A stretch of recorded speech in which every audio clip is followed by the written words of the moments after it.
Hi folks, I'm Alan Watt and this is cuttingthroughthematrix.com and Alan Watt Sentient Sentinel.eu on May the 3rd, 2007. Today I was at the post office, which is a grocery store and a hardware store, and I noticed the newspaper from the local city, the Sudbury Star, talking about a big conference to be held there on sustainable development.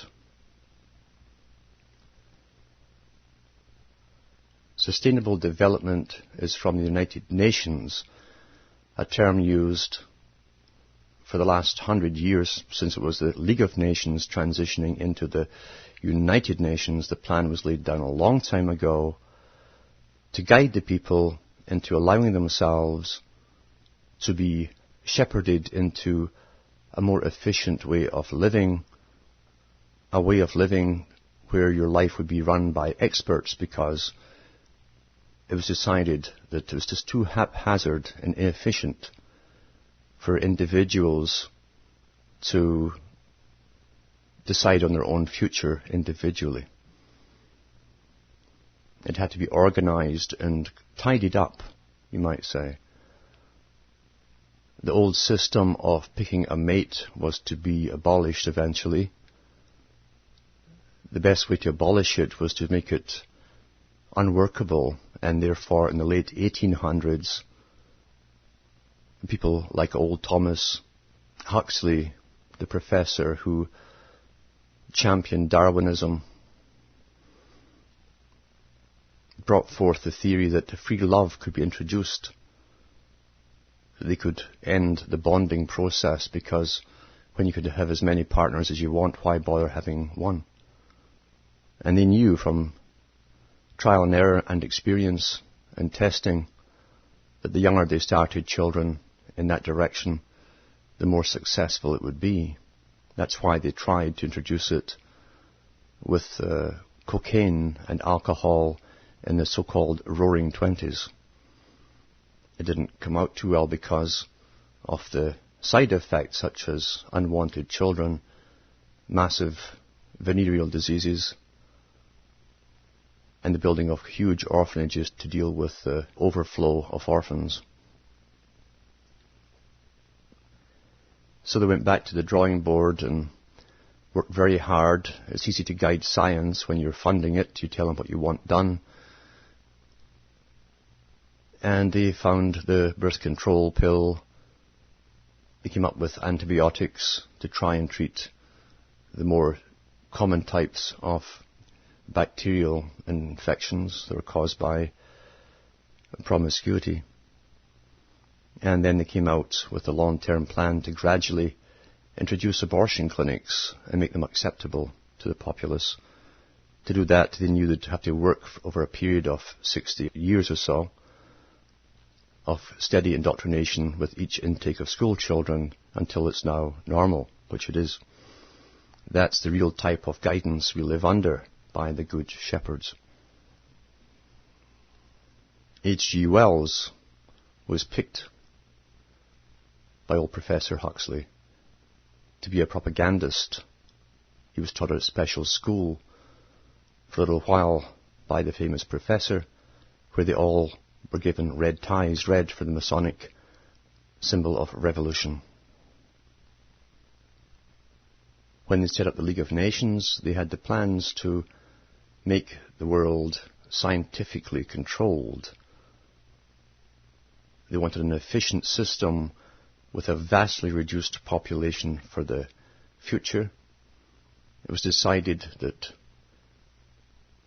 the 21st century would really kick it off. In the meantime, they had to work and market ideas to the general population, generation by generation, to get them to accept the final changes. This has been done successfully through countless years of propaganda on nature programs, the so-called debates, which were never free debates. They were planned debates, guided debates, to bring us to conclusions of the fact there's too many of us, and we can't go on living like this. Those at the top use the evolutionist theory of survival of the fittest, something which was designed for psychopaths to feel better about themselves. They're well aware they're different at the top. They're well aware of their own aggressive nature to get up to the top. They're well aware of their ancestors and predecessors' drive and ruthlessness to get to the top. They know they're different, but they believe through evolution they are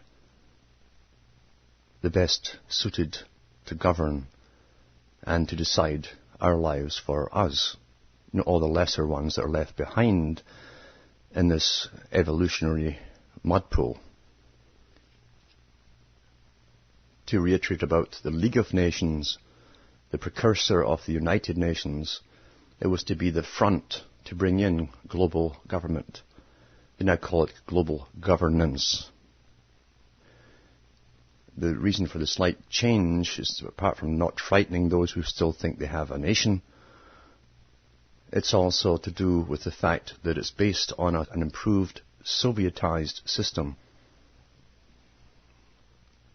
Soviet means rule by councils. That also means non-governmental organizations who pretend to speak for the people. That's what we're run with. And they brought in lots of semi-retired single people and married couples from government agencies, placed them in country and town situations, who start up the NGOs. They're told what to do, they're paid money to do it. Their job is to meet the fine, upstanding ones in their communities. So they go to the lodge. The Masonic Lodge is where you find the mayor, the councillors, those on the school board, and every other board that runs your little life around you and your little area. This has been going on for a long, long time, of infiltrating the societies and guiding them. And as soon as these fine upstanding, it's a Masonic term, upstanding, the standing stone, it's alive, it's moved from the dead, it's upright. That's what it means in Freemasonry. That's why we say the fine upstanding members of the community, whereas those who are still not members are the dead. You're laying down. So they have no problem in getting exposure in the local media, since your local media man will also be a member of the lodge. We are living in a guided, shepherded system which has been going on intergenerationally, like a long-term business plan, which it is, which is taking over the entire resources of the world, which is to make you interdependent personally, which means you can do nothing independently to sustain yourself. To try and sustain yourself independently is to become anti-social. In an article from parallelnormal.com, you'll find Mark Bard has done a very good job of helping to expose the system and what's coming. And before I read it, I should mention that it is good when you find reporters coming on to champion the people, to give some real truth, not just the partial truths we're given, partial truths that you give to the children, as we're called. It's time that people knew what's coming, why it's all happening. When you understand how it all fits together, suddenly things for the first time make sense to you. And you know the agenda. So on Wednesday, May the 2nd, issue of Parallel Normal, I'll read what Mark has written. It says, "Prepare to be transitioned. into your new habitat. Below is a photograph of Paul Raskin, PhD, President, TELUS Institute, Director, Great Transition Initiative. This is the Agenda 21 initiative, or one of the parts of the many branches of it, which are leading us into the new sustainable development, where the big corporations, who also own the politicians, will be your new feudal overlords, who will tax you into the ground for every morsel of food you eat, for every drop of water you drink,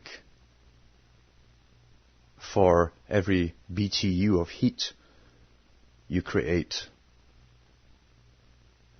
and for everything you need to live. Now, Agenda 21, with all its wonderful little marketing ploys, remember, has a nefarious side to it, because the gongs have been bashing for a long time from the top ones who run the system about the vast reduction of population necessary for a sustainable world. Beneath the photograph of Paul Raskin, it says, Paul has a plan for you. It may require a vast array of policies and regulations and heavy taxes. However, one of the backers of smart growth, I love that, smart growth, intelligent growth, plans for major cities envisions a global great transition of humans into concentrated population centers, which I call concentration camps, personally. Transition is one of these fuzzy words which came out in the 60s when families were breaking up, and the government gave out these families in transition organizations to help them break up. Transit, remember, means to convey, to move something from somewhere it is to somewhere else. So the Great Transition means changing and conveying us from one grazing field to the concentrated grazing field. Really, that's what it means. To continue with the article, Paul D. Raskin, director of the Boston-based TELUS Institute. Tell Us is interesting, isn't it? Tell Us. There's also the TELUS phone system, which listens to all your conversations. That's what's called Tell Us. You tell them. TELUS Institute expects people to resist the Great Transition. Yes, they know there's going to be resistance when all the great forces of law are unleashed on the public to force us into it. To continue, that's why intergovernmental organizations and transitional corporations must create a marketing campaign to inspire people and to seize the public imagination, Raskin says in a video at the TELUS website. I believe you can download the video, the propaganda video from Raskin, who's really a rascal. The problem of a pushback from a reluctant populace was echoed by Rappaport Institute director and Harvard economist Ed Glaser in a Boston Globe article this week. See excerpt and link below. Both Raskin and Glaser contributed to what is now called Metro Future. Metro Future, a smart growth initiative for Greater Boston that will shift growth from remote new suburbs to existing town centres, according to the Globe. Now, remember, the hype has come from the UN over the years on the urban sprawl. Urban sprawl. It was just too untidy. They want us all into the shifting from urban sprawl into the crowded town centres, actually, the new slums of the future for the masses of the people. But it won't last long, because once you're in there, depopulation will start rather quickly, I'm sure. To get back to the article, a large group of financiers and institutes, the Kraft family, you see there's foundations, you see, this is what even Weishaupt talked about, and the Pope of Freemasonry. General Albert Pike talks about the great foundations would be the leaders. They would grab all the money, be the wealthiest institutes on the planet, and they would dictate the policies to the people. He even said the great nations will come to us for their kings and queens and leaders. The Kraft family and the real estate tycoon Dick DeWolf, that makes me feel fuzzy, DeWolf, they love their names, are also members of the Metro Future Initiative. Metro Future, sounds good, fuzzy, nice, warm. Human-friendly Metro Future Initiatives. Similar smart growth plans are underway in Chicago, Pittsburgh, and Baltimore, as well as in Utah, Central Florida, and the Midwest. All of the plans are directly linked to the United Nations plan to create habitat areas in which human consumption and labor can be more easily controlled. And you thought you lived in democracy, didn't you? I'll read that latter part again here. All of the plans are directly linked to the United Nations. You know, the United Nations has all the PR jobs of, they take photographs of troops handing chocolate and bread out to children in the countries that have just gone in and flattened and bombed to pieces. And you thought it was all to do with creating world peace. The United Nations plan to create habitat areas in which human consumption, that's your food and your water, goods, etc., and labor can be more easily controlled. The controlling of labor. Now we'll jump back to Charles Galton Darwin, the other big psychopath who spoke on behalf of the Club of Psychopaths, when he said that we are in the process of creating a more sophisticated form of slavery. Read it in his book, The Next Million Years. Alan Watt has recently been discussing the UN's Agenda 21, which outlines the plans for human habitats at Cutting Through the Matrix and Red Eyes Creations Radio. You will not read about Agenda 21 in any mainstream article about smart growth. For that, I recommend listening to Alan's blurbs at Cutting Through the Matrix and his interviews at Red Ice. So thanks for that, Mark. It's good to see people putting out the facts now, because we've been fooled for too long as we were loaded down with indoctrinative propaganda through nature programs and world leader types and the big World Wildlife Fund leaders with their nature programs telling there's too many people. We've had decades and decades of this propaganda, preparing your minds for plans laid down a long time ago by the very rich men of the world. Now beneath this is an article from the BostonGlobe.com. It's www.boston.com. And supposedly written by a Sarah Schweitzer, which is maybe true. I don't know if it was because there's a question mark behind the name Globe Staff. Because often these papers get given articles sent to them by these big organizations, the propaganda pieces that the public are supposed to consume and do consume.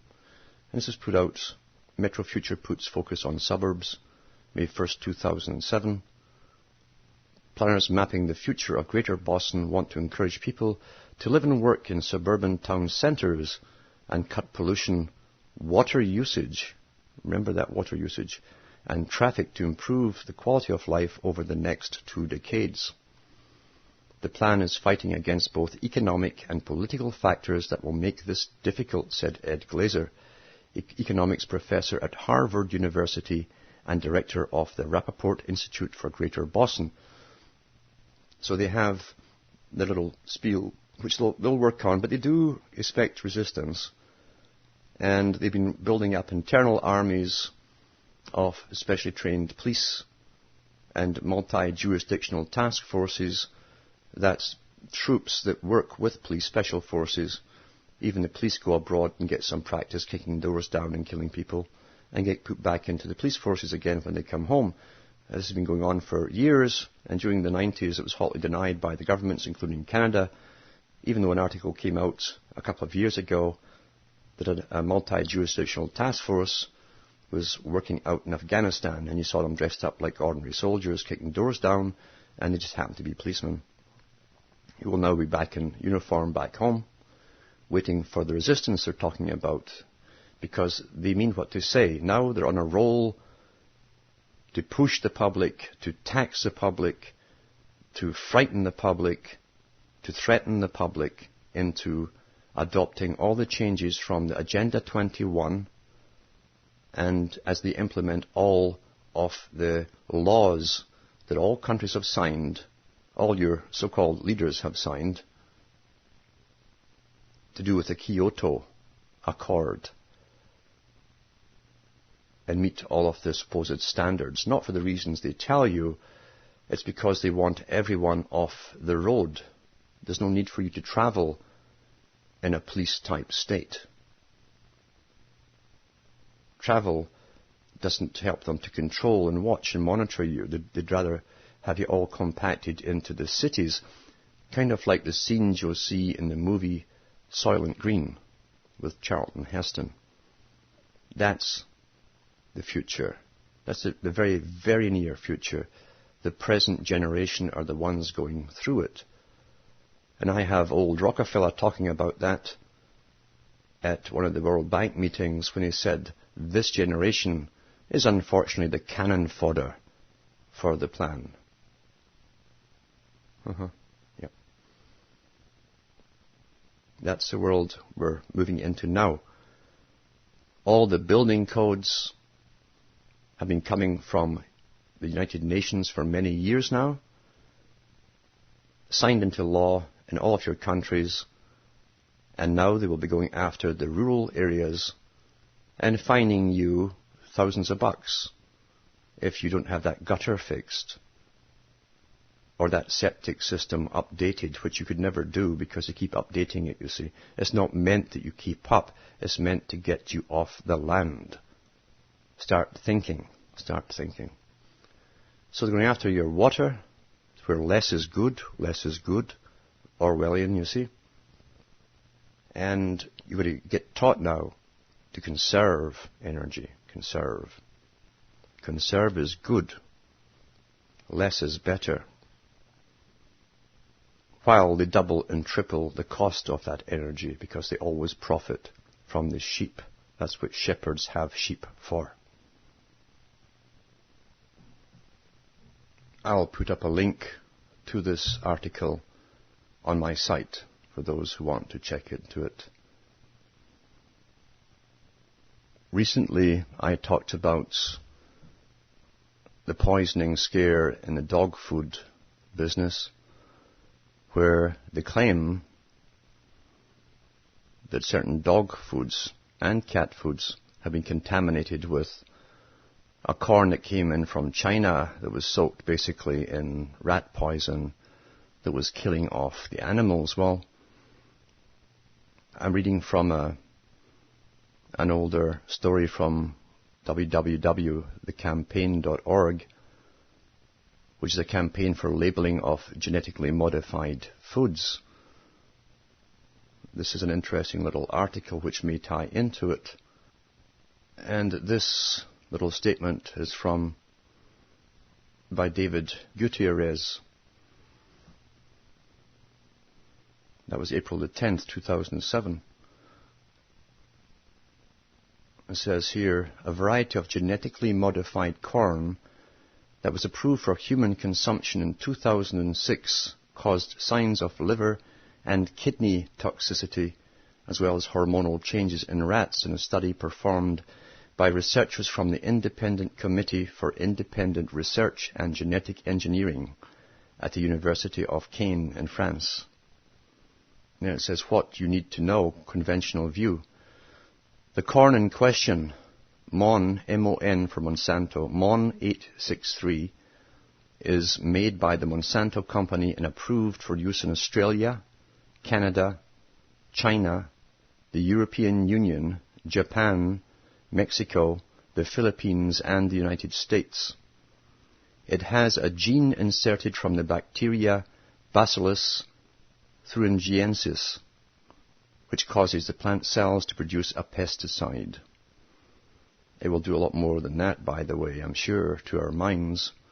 But anyway, to continue, researchers fed rats either unmodified corn or diets containing 11 to or 30% MON 863 for 90 days.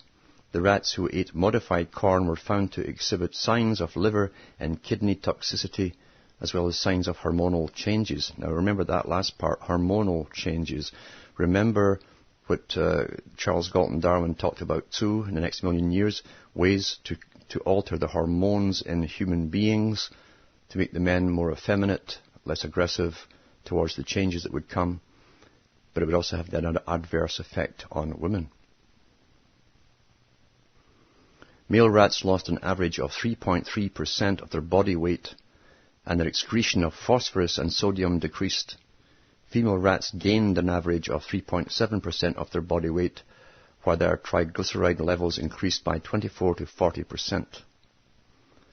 The mechanism that caused the toxicity is not yet known, but it will be known by the big boys. But the researchers say there is evidence that the Bt toxin may cause the perforation of blood cells. Remember what the stuff coming in from China was doing. It was causing liver and kidney failure in the animals, hemorrhaging in the kidneys. To continue, they expressed concern that the methods used by Monsanto in initial tests of the corn were statistically flawed and called their own tests the best mammalian toxicity tests available. We're all mammals now, you see, just animals. So then they go on about Greenpeace that must get its nose in because they're all part of the whole thing. I won't quote that.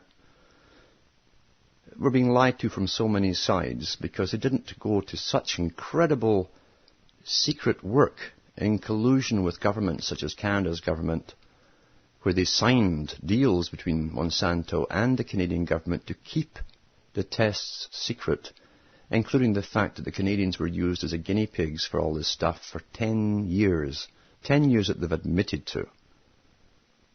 How long were they working on this, and how many genes did they put into each vegetable? And if you think there was a random effort to make bigger vegetables, think again.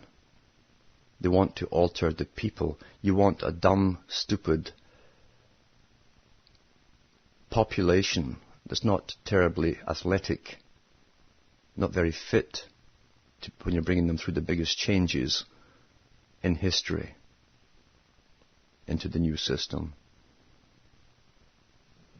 To change the topic once again, which is still tied in to scientific techniques, which we're about to become very familiar with in our daily lives, which, although portrayed initially to be used for advertising, will eventually be part of the mechanisms to give you and get you used to thoughts coming into your head from somewhere else, an outside source.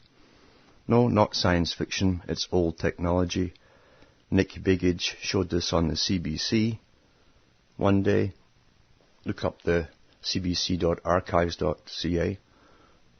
Look for Bigage on the Wendy Mesler show, where he demonstrated old stuff, old technology used by the CIA from the 1950s, which somehow he'd become into possession of. He also demonstrated some of this technology to the politicians in the European Parliament, who believed that it was possible that some of them were having it used on them.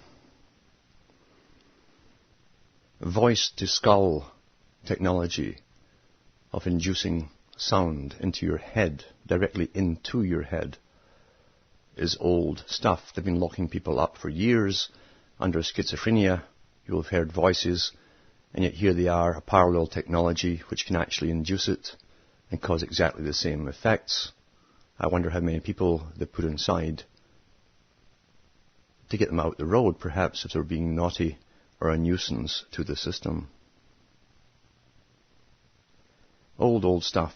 And this will train you, this technology will train you for your chip, your microchip, which will take over from that you'll be used to hearing voices inside your head when you're shopping, and you'll take your microchip, and it'll continue from there, only more so, until you have no thoughts of your own. Remember that the corporate leaders are all one big company, a society. The new feudal overlords, as Professor Carroll Quigley called them, and he worked for them as their historian for the Council on Foreign Relations. There are no independent international corporations. You have the illusion of competition, and that's all it is. This article is from the Globe. I think it's the Boston Globe. But anyway, it says, by Jen Abelson, Globe staff, April 24th, 2007. It says, the marketers have your ear.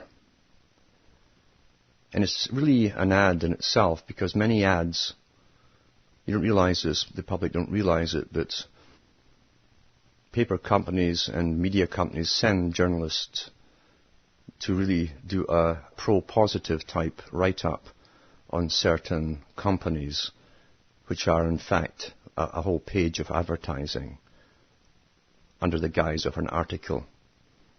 This is very common. The marketers have your ear. Beam of Sound aims its messages. By Jen Abelson, Globe staff, April 24th, 2007. Advertisers have a new way to get into your head.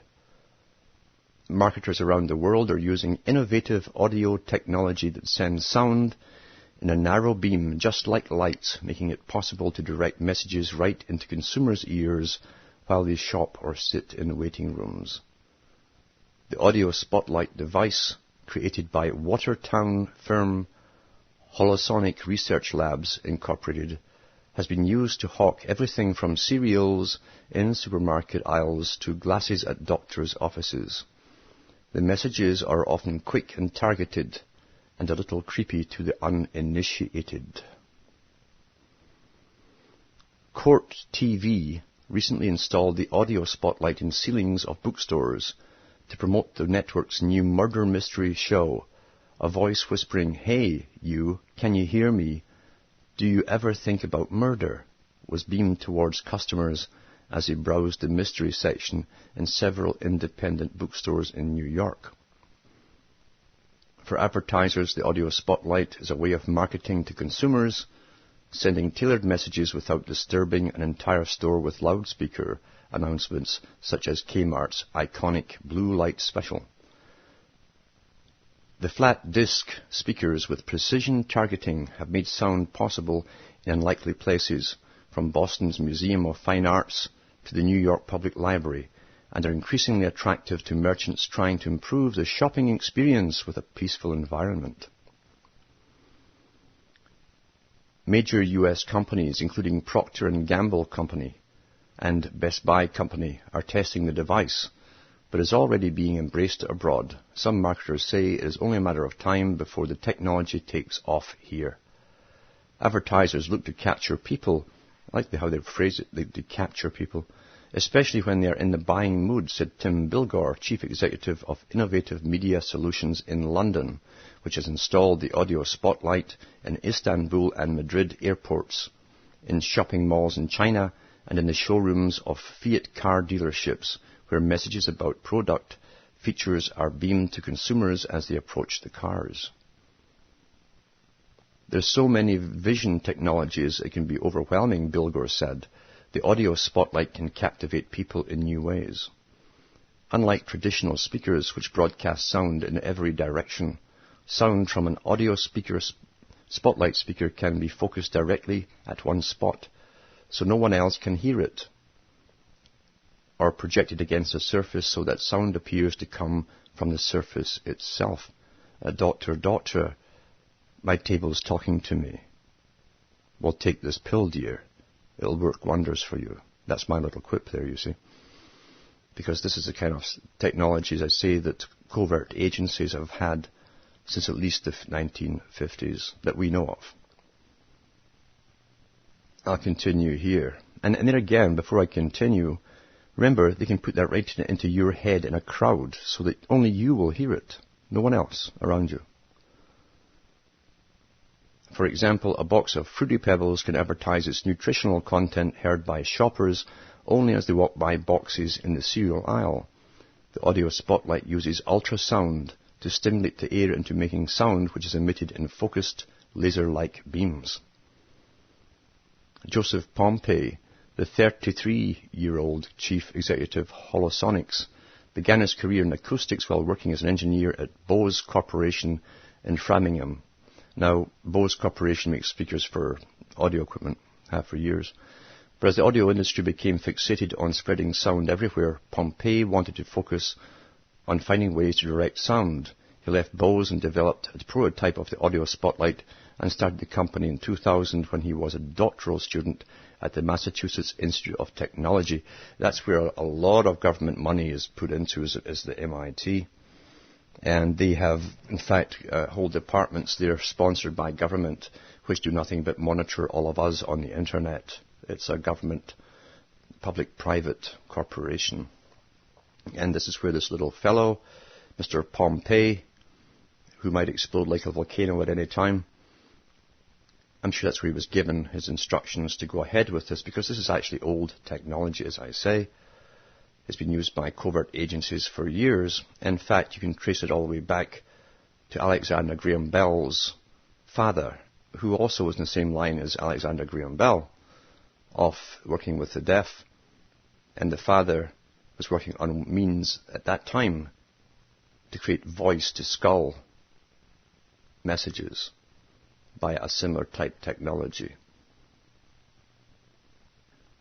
Pompey knows that for some people there's a certain creepy aspect to his technology which is not his, and he even delights in making him mischief with it. At MIT's Media Lab, Pompey said he used to stand on a balcony at the top of a 5-story atrium and beam sounds of smashing glass to the ground floors as caterers were working at events to make them think they dropped dishes. He had a lot to play with these toys on the public. For his first demonstration in the campus theatre, Pompey used a speaker to play a John Coltrane album and made it seem as though if Coltrane's saxophone were flying over the audience and whooshing by their faces.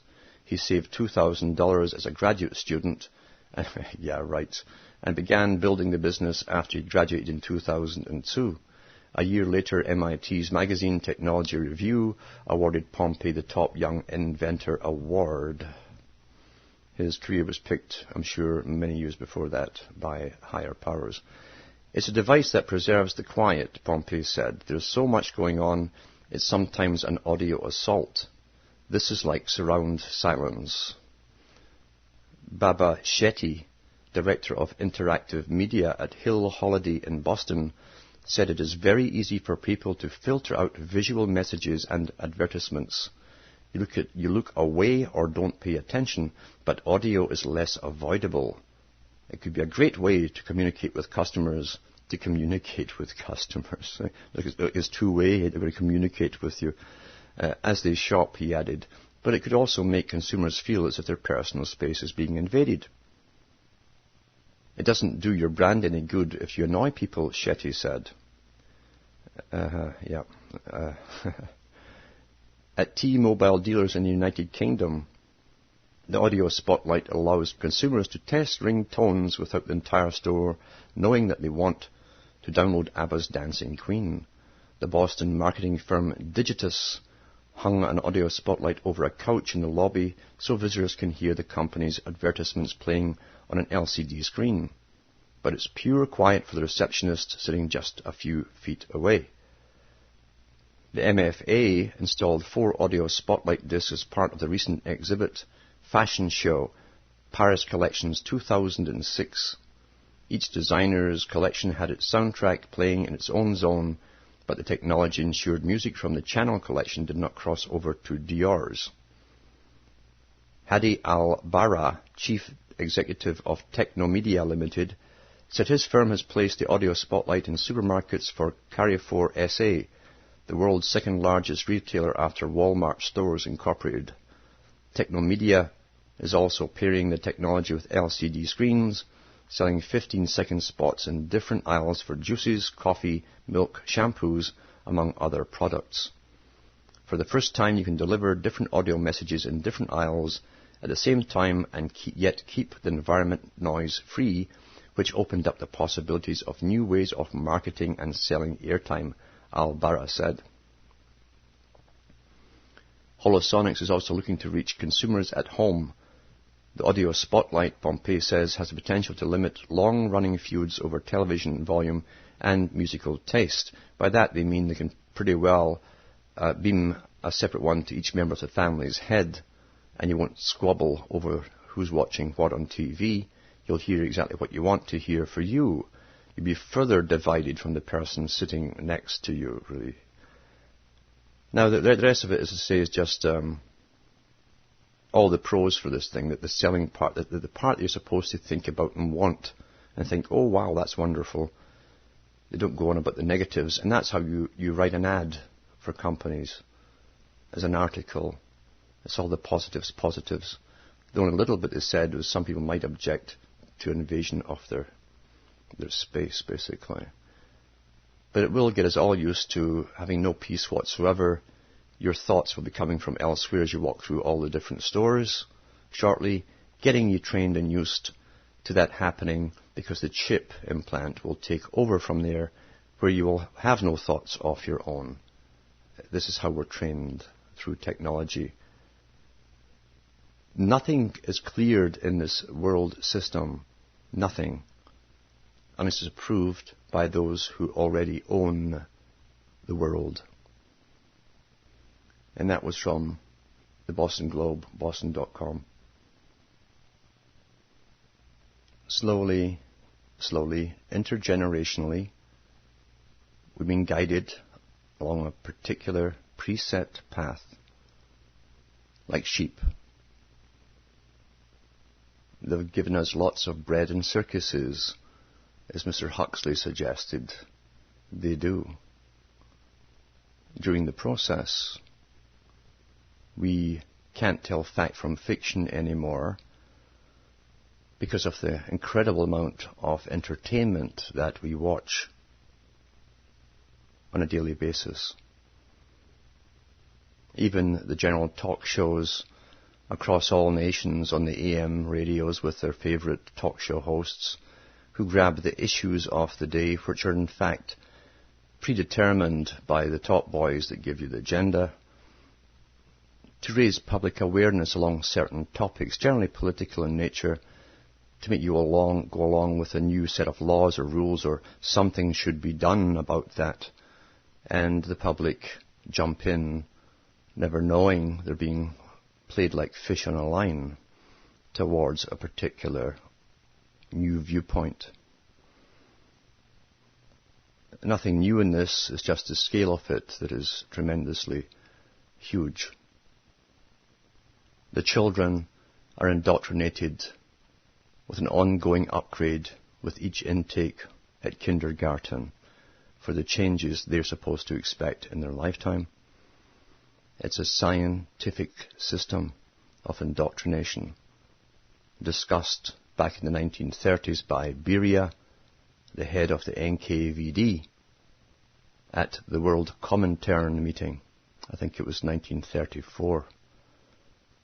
He said it used to take 70 years, a generation of indoctrination and propaganda, to move the public along a certain way of thinking about a certain topic, to change their lives, their lifestyles.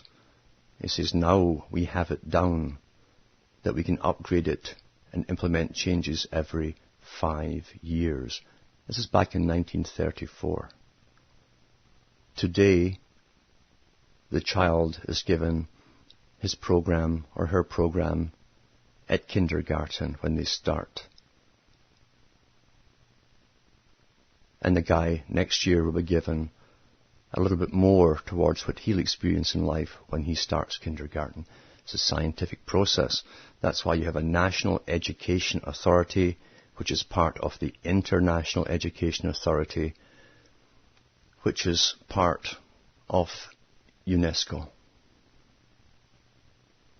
the system that was set up at the United Nations to bring in a global culture with a trained populace to go along with it, trained through the indoctrination of a common schooling indoctrinative system. That's how it's all tied together. Uniformity, one form. And the high Masons love to form things. In the Middle Ages, you had plagues sweeping across Europe. You had the Jesuits creating mayhem wherever they went for uprisings and to create the backlash from the uprisings to create the solutions. But you also had all the other big parties, the merchants vying for power at the same time. You had knights and mercenaries all employed by the highest bidders. Whole armies massacring and going through Europe, country after country for a few centuries, plundering and looting.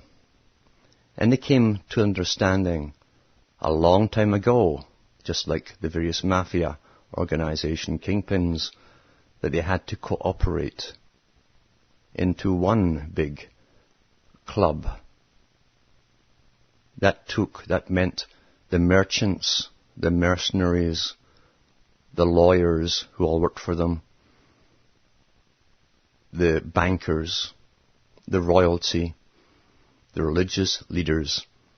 They had to come together to divide the loot and plan the big sheep pen of the future, because after all, they only live on the sheep.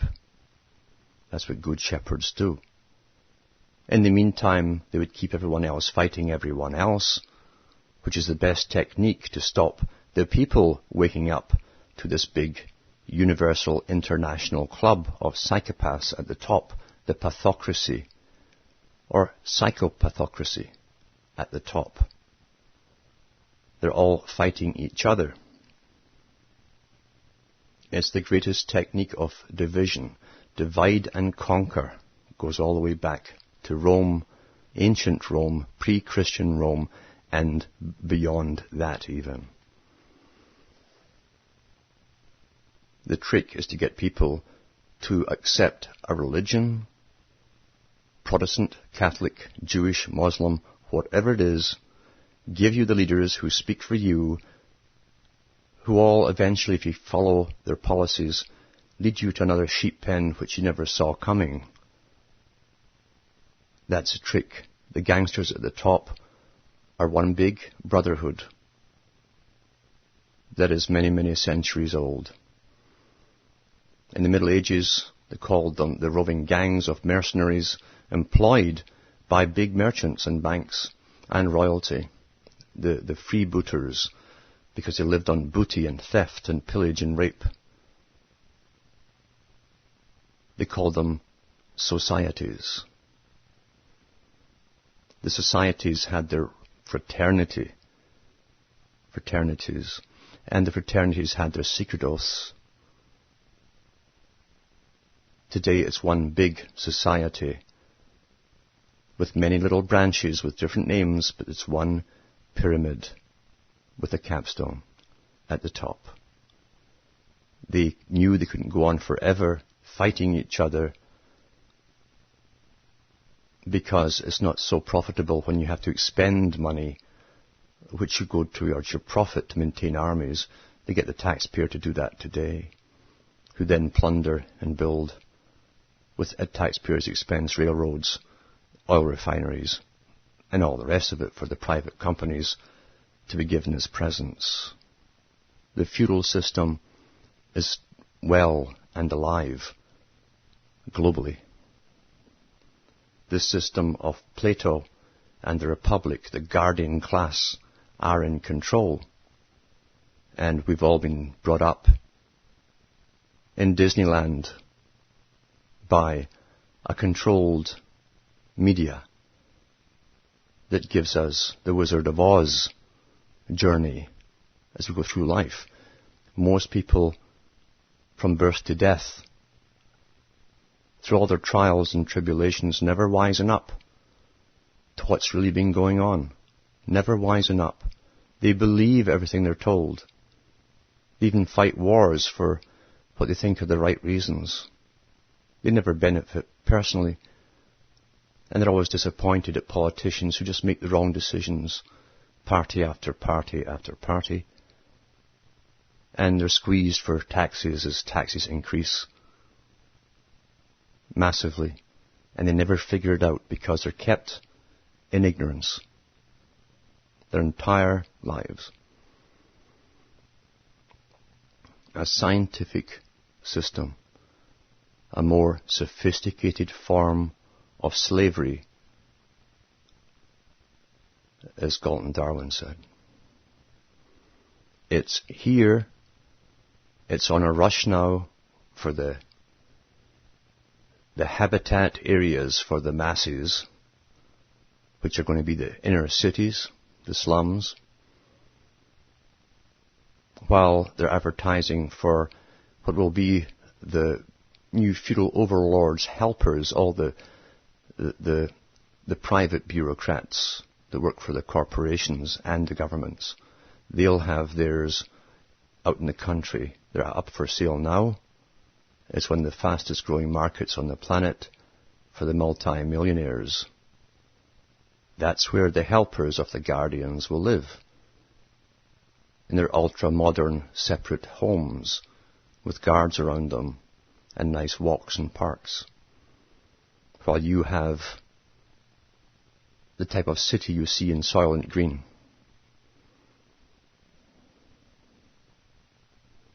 The movie. I'm not here to give you good news. I'm here to give you the facts. Change has always come, or it's been implemented by those who work for the tyrants at the top. When they see their own short-term profit and use to the tyrants come to an end in the near future, they start to realize that they better start saying something else, because they become afraid that they won't be around either. They won't need all of these helpers with this new system.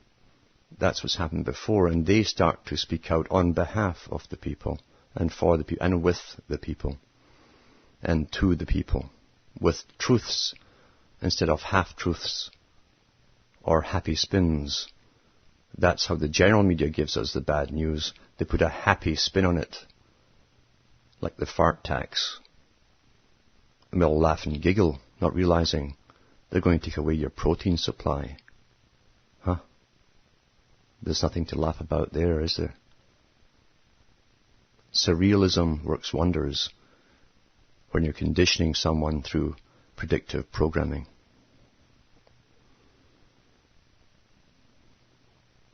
There will be clashes. Certain people will lead the clashes who are well known. They expect them to come. They'll come to nothing eventually, except those who try and riot haphazardly will be ploughed down and used as an excuse to the public. See, there's crazy people living amongst you. We have to implement all of these totalitarian rules to protect you. And that will come.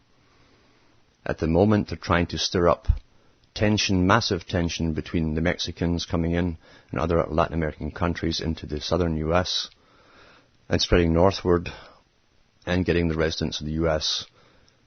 to become antagonistic and worried and afraid, which they are, of the changes they see coming.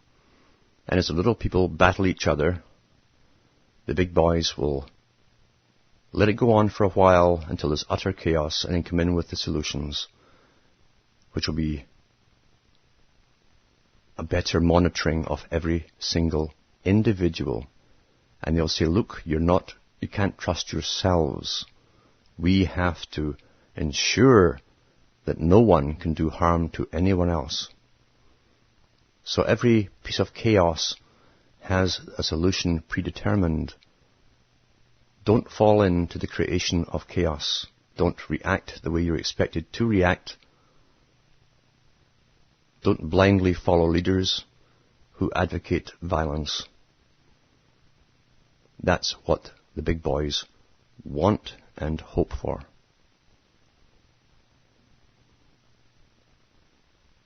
Check into Agenda 21, which all your top politicians signed on your behalf, and see that everything you need to live has been taken away from you. Your right to have access to those things are being taken from you. Food, shelter, warmth, clothing, water, etc. Under very good reasons, but not the real reasons. Thanks for all the letters. I'm still trying to get round to answering people. For those who have given me donations, I thank you very much. There's not too many, but I know those who have sent who they are. I will get round, I hope, to answering mail. I'm very, very busy trying to do what I do. I don't have the big teams of staff that some people do. I don't carry advertising to sell you fear-based products. From Hamish and myself, it's good night, and may your God or your gods go with you.